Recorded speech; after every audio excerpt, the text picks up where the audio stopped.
Well, friends, we've got an important topic to discuss today. If you don't know, TwitchCon 2022 literally just wrapped up and people are flying home from San Diego, and so many people have so much stuff to say about TwitchCon 22. Now, before I even jump into this content, I do want to preface this. Friends, I love Twitch.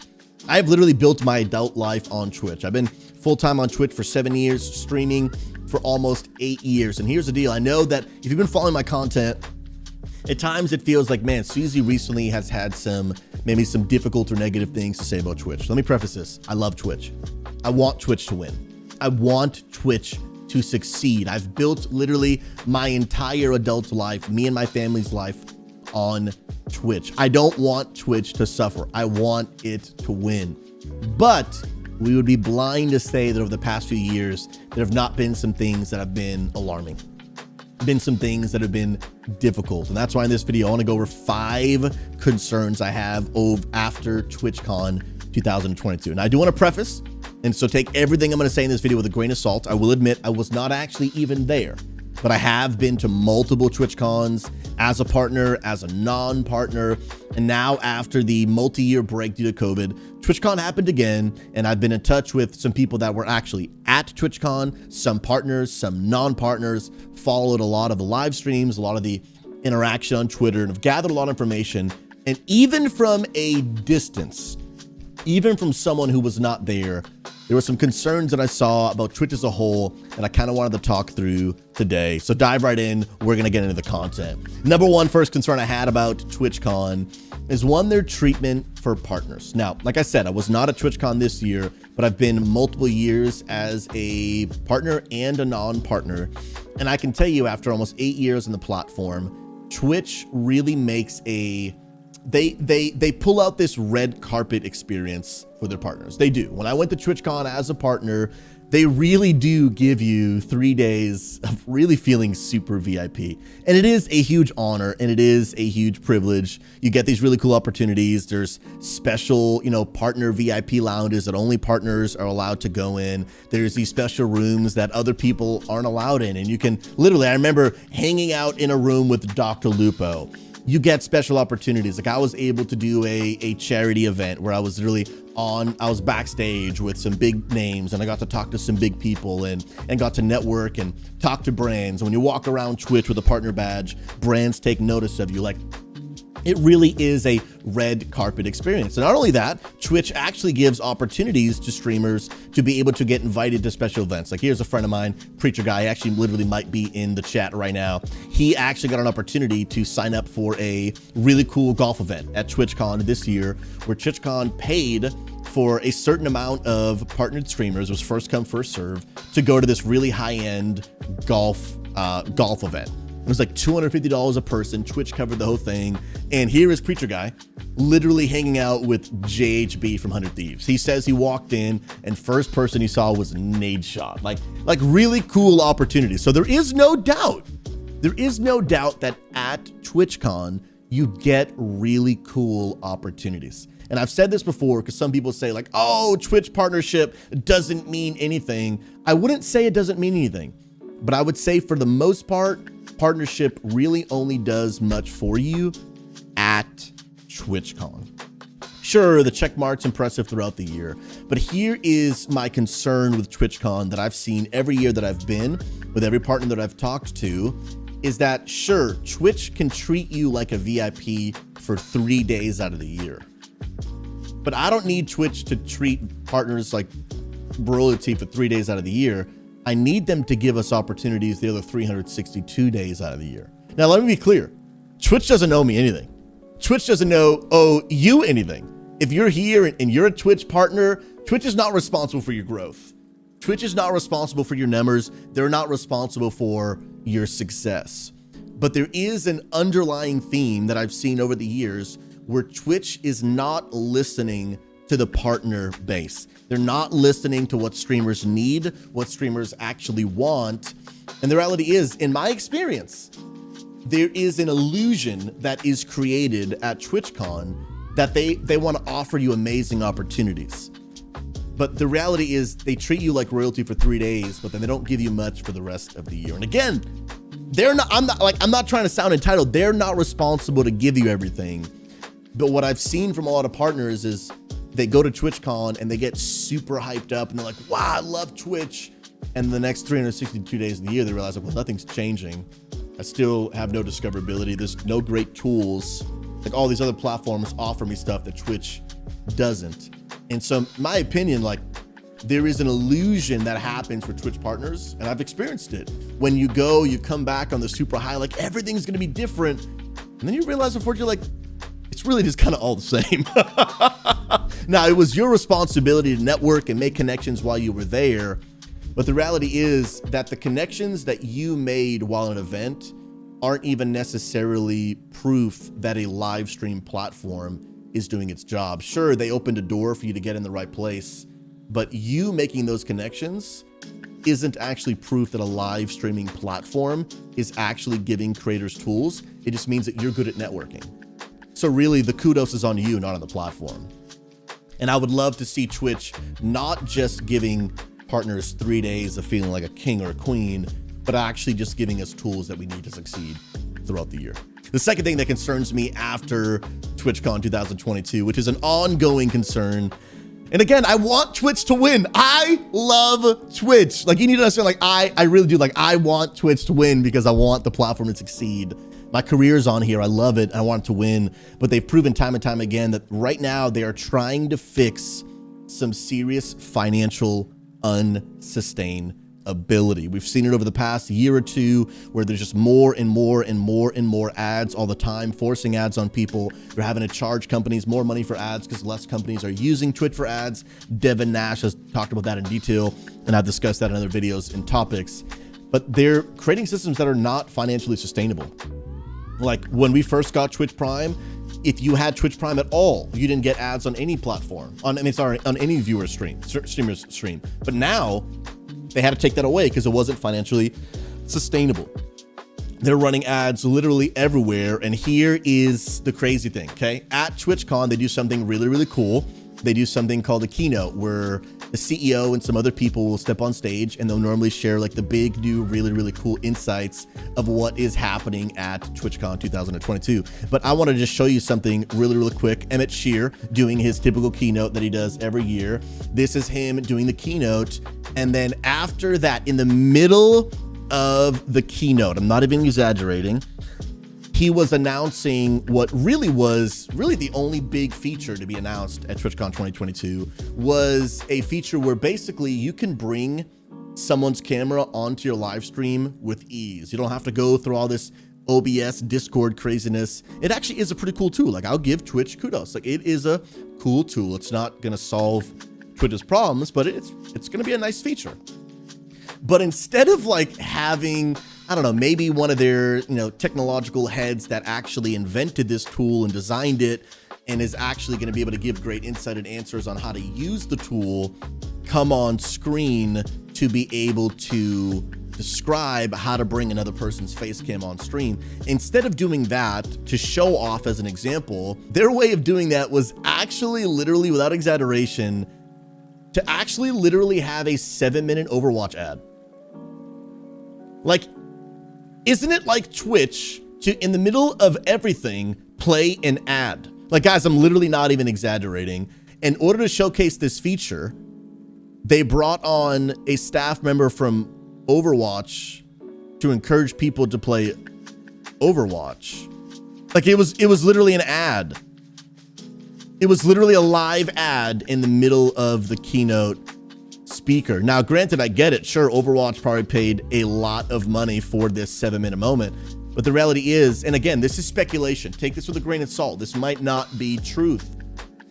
But Twitch having to place an ad in the middle of the keynote speaker, for me, is another signal of, man, they're doing everything they can to kind of scratch and get more money because there's some unsustainable financial systems going on throughout the company. And like I said, this might not be the case. But when everyone is furious about ads, and then you finally get all of your people in person, and you play them a 7-minute Overwatch ad while trying to showcase a feature that is like kind of cool, but not going to solve really streamers' problems. Like if you sat down a room of 1,000 streamers and said, what do you want us to do to make your experience better? Nobody would have said, give us this feature. Like, it's going to be a cool feature, but this is not the solution to Twitch's problems. So on top of that, to announce some sort of feature that is going to be like, okay, and to play an ad, for me communicates, and I could be wrong, I'm speculating, that they needed the money. Like they needed to run this ad in the middle of their keynote speaking. And for me, that it's not a good look. For me, it's not a good look. And for me, it is concerning about the financial state of the company. Third reason that I'm concerned after TwitchCon 2022 is from the overbearing amount of sexual content that is happening on the platform, not only, not only in the website, but also literally at TwitchCon 2022. If you guys don't know, every year at TwitchCon, they do really, really cool concerts, really, really cool events, and it's normally epic, and normally it's video game related. Why? Because Twitch is a video game based website, based platform. It's where all the gamers come and hang out, and for us to be ourselves. And so normally they will have some sort of maybe video game related concert, whatever. It's really, really cool. Well, this year they invited an artist that some of you might be aware of. And again, none of this is to dig at this artist. This is just typical of, secular music, worldly music. This is pretty normal and pretty typical for those type of scenes and those type of concerts, whatever. But in this year's TwitchCon, they invited an artist by the name of Megan Stallion, very, very popular right now. I actually just watched She-Hulk, and she was actually just mentioned in the show recently. And so none of this is a dig actually at Megan Stallion, but what this is, it's just showing a consistent pattern of just overly sexualized content coming from Twitch. Normally at Twitch, when there is a concert, they do not normally have these type of artists that come on wearing very little clothing, multiple women doing their things. I won't even show any more images of what I'm showing on stream, but the concert this year was very, very overly sexualized. Now, again, this is just pretty typical for a worldly secular concert of this type, but these don't normally happen at TwitchCon. Like, I've been to TwitchCon multiple times. Like, the concerts aren't normally like this, right? And so over the past few years, there's been no TwitchCons, and we've seen, again, hot tub streams, all this crazy stuff. Twitch is very much pushing sexual content. And again, I could be speculating, but for me, it was concerning that after all these years of really shoving hot tub streams and these really bad ASMR, like really sexual content down people's throats on the platform, then people actually go to TwitchCon and this is what they were confronted with. Normally they have very game related type concerts. This year they just threw, a really famous artist with very little clothing, and then they just put Master Chief up there and they were like, oh, well, now this is gaming related. I believe the reason they're doing this is because sex sells. This has to do, for me, with the unsustainable financial systems. Like, they're selling sex because, well, sex makes money, the company needs money, and so they're creating all these different systems. And I gotta be honest, like, it's concerning. Like, it actually is concerning. Like, there's a lot of sexual content that a few years ago really wasn't there, and now it's just getting worse and worse. And I believe one of the reasons is because, again, there's a lot of financial unsustainability in the company, and they're having to do anything they can. And the reality is sex sells. It just does. And so these things are a bit alarming to me. And these are all things that I've noticed literally just kind of looking in from the outside. I wasn't even at TwitchCon, but I'm able to see these things. And I've got to be honest, for me, they're alarming. Fourth reason that I'm concerned after TwitchCon 2022 is I spoke to a lot of people, and again, take everything I'm saying with a grain of salt. I wasn't even there, so some of this definitely is speculating, and I'd be happy to be wrong about all of this. I really would. I want Twitch to succeed. I would happen to be horribly wrong about all of this. But all the people that I've seen on Twitter and the people that I've spoken with personally, asked them, hey, how was TwitchCon? How did you enjoy it? Really observing everyone scrolling through Twitter. There is a common theme that what you see, why people enjoyed TwitchCon really actually had very little to do with Twitch.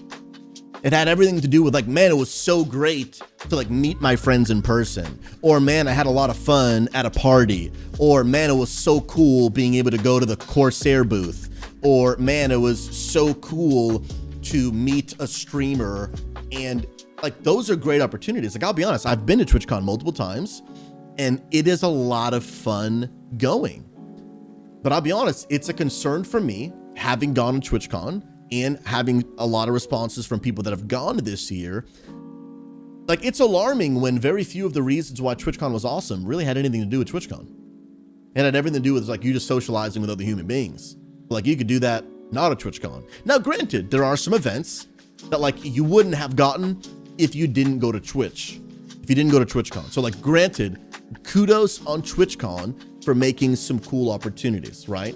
Making a cool Twitch partner party, whatever it might be. But here's the overarching problem with that. I don't need Twitch to be good at throwing parties. I don't need Twitch to be good at throwing a 3-day convention. I need Twitch to be good at being a live streaming platform. Like, I've been to TwitchCon multiple times and it is a great time, but I don't need TwitchCon to kill it for 3 days out of the year.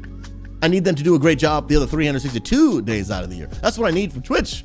But we need the tools, we need the website, we need the accessibility, the discoverability. That's what we need from Twitch. Most of the people that enjoyed TwitchCon enjoyed the people.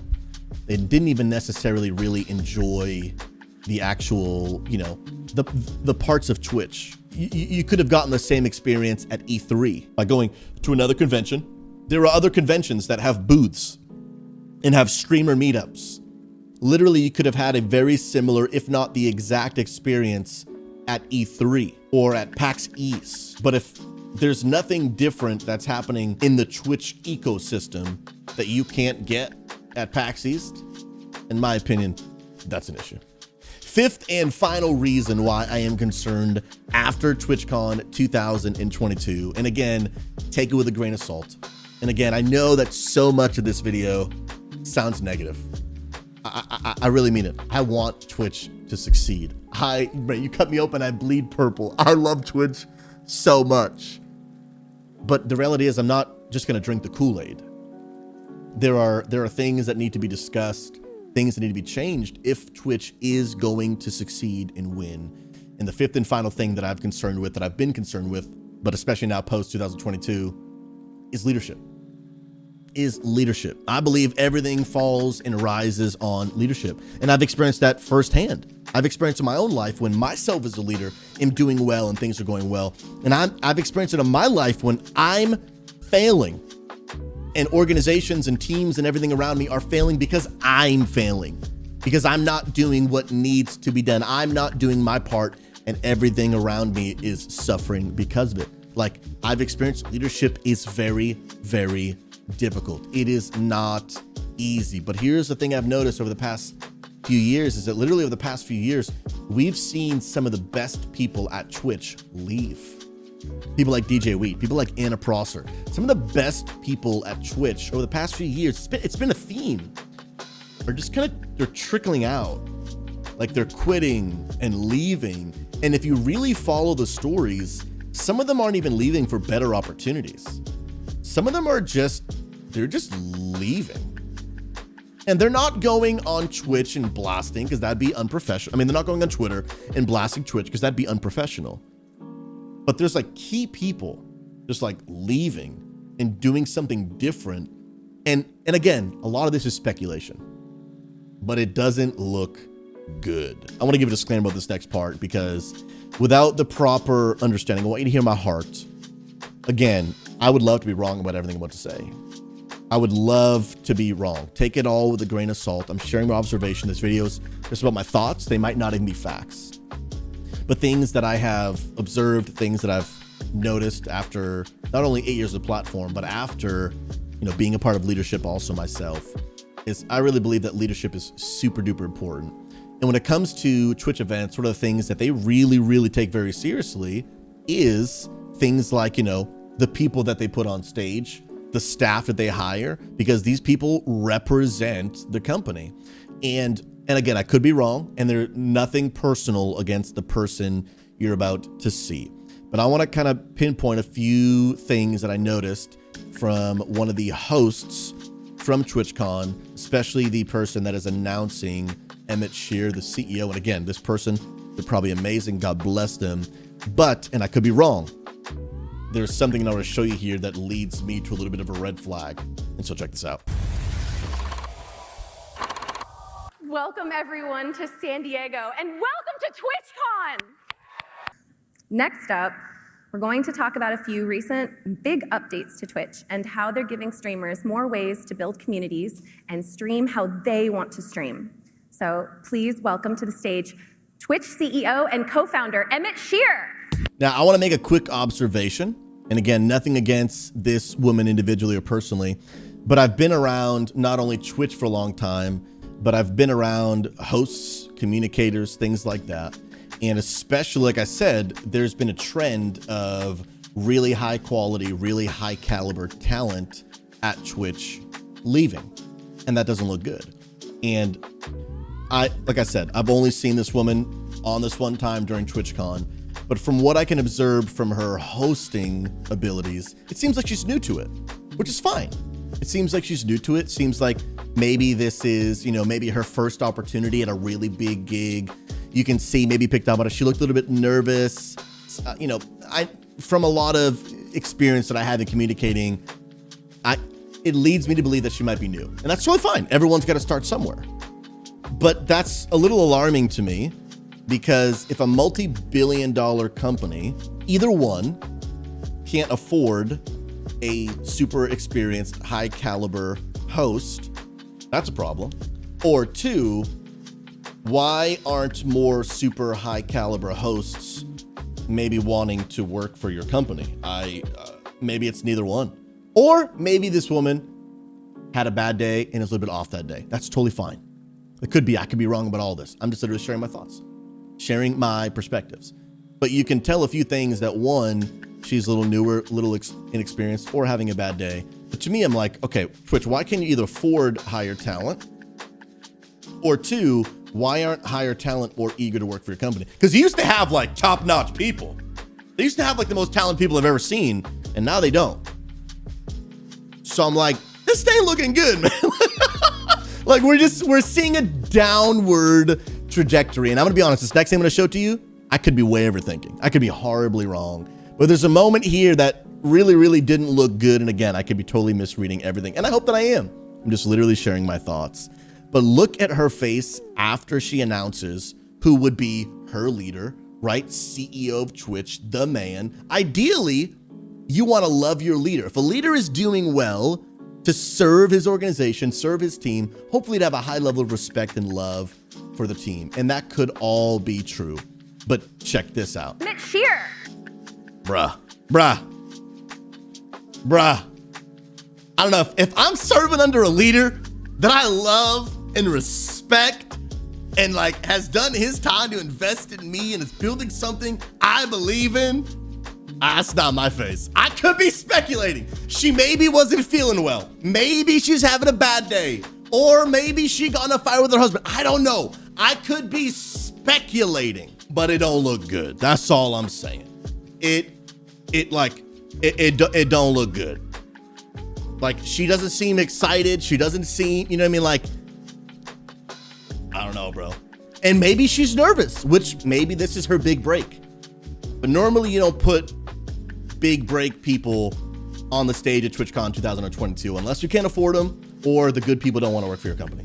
Both are alarming to me. But I'm just gonna say, again, I'm speculating like crazy over here, but it's not looking good, Chet.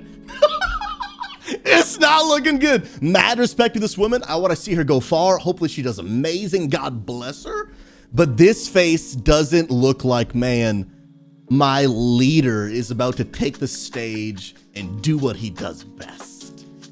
I'm not getting that from this face, chat. I wasn't getting that from this entire introduction. Let's hear it again. Stream how they want to stream. So please welcome to the stage Twitch CEO and co-founder Emmett Shear. I didn't get it. Again, hopefully I'm wrong. I would love to be wrong. I would love, but I'm not getting it yet. I'm not getting it, chat. I'm not getting it. And the reality is great leadership attracts great people. And lastly, in terms of leadership, I want to show you one last video that I saw that was concerning, but not surprising. Because again, I have been to multiple TwitchCons and I have been in the keynote.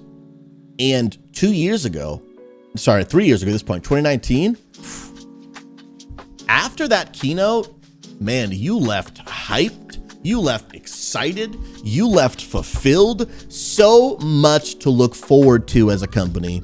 Here's an interview from an individual after they walked out of the TwitchCon 2022 keynote. Listen to this. Yeah. It took you a long I'm time. gonna be honest, dude, the president of Twitch, I'm sure personally, I have no problem personally with him.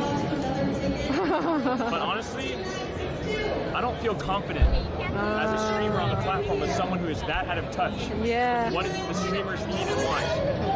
Oh Very. no. I walked away feeling like depressed. Seriously, sad. Oh. He said, I don't feel confident in the platform when the leadership is that out of touch. That out of touch. And I'll tell you, and all the people that I have talked to that went to TwitchCon 22, and all the people that I know today that are a part of Twitch, that Twitch streamers, Twitch partners, whatever it might be, everyone is feeling that same way. Everyone is feeling that same way. Yeah, Cameron, he didn't seem negative or like trying to be toxic. He was just sharing his genuine feelings. And again, guys, especially when we start talking about leadership, Emmett Shear, I'm sure he's a great guy. I'm sure he's maybe doing his best. I can't say that, oh, he doesn't give a crap. He might be doing his best. But when the entire company is falling apart, unfortunately, I have to look at leadership. And for people to walk away and go, hey man, I was out of touch. I mean, I was depressed and sad because I felt out of touch. I'll be honest. I've only heard a few people say this. I'm not going to say that everybody walked out feeling that way. No, that would not be an accurate assessment for me to say to you. Some people walked out saying that. But here's what I haven't heard anyone say. Wow, that keynote was incredible. Here's the two things that I've heard about the keynote. Either it sucked or they didn't say anything at all. And so my whole point with that in terms of leadership, which could kind of be like maybe a 0.65A, there's no vision. There's no vision for the future. When I walked out of TwitchCon 2019, which was the last TwitchCon before this one that happened this weekend, I'll tell you, there was so much to look forward to, so much vision, so much excitement. But now there's nothing to look forward to. There's nothing for us to dream about for the future. There's nothing exciting for us to, man, I can't wait till that happens. Now what we're getting is people literally walking out of TwitchCon saying, man, I feel seriously sad. And here's the deal. These are some concerns that I have about Twitch after TwitchCon because, like I said, I want Twitch to win. I do. And I'll be honest, my hope was, man, after TwitchCon 2022, like TwitchCon could be the moment when Twitch has to like save themselves, like to come out swinging, come out with some epic events and really come out with something that could really revolutionize Twitch forever. And they did nothing except put on another PAX East. That's all they did, was they put on another convention, which gave people a lot of the same opportunities that you'd get going to PAX East. Meet your friends, meet some streamers, streamer meetups. There are some things you're only going to get at TwitchCon, but again, I don't need TwitchCon to be I don't need Twitch to make a cool event. I need Twitch to be a good live streaming platform. None of us are entitled. I am responsible for my own growth and success. Twitch owes me nothing. But I'll tell you, after TwitchCon 2022, I was hoping to really be looking forward to the future. And as a Twitch partner myself, who's been in the platform for 8 years, that wants Twitch to win, these 5 things are really alarming to me. The treatment of Twitch partners, the illusion that for 3 days you get treatment, means nothing for the rest of the year. Unsustainable financial systems, the overbearing amount of sexual content. The reason people enjoyed TwitchCon wasn't even the event, it was the people and the leadership. And if Twitch is really, really going to succeed and move forward in the future, there's going to have to be a lot of changes in order for them to become the king of live streaming they once were. And if they weren't, we could eventually see the end of Twitch.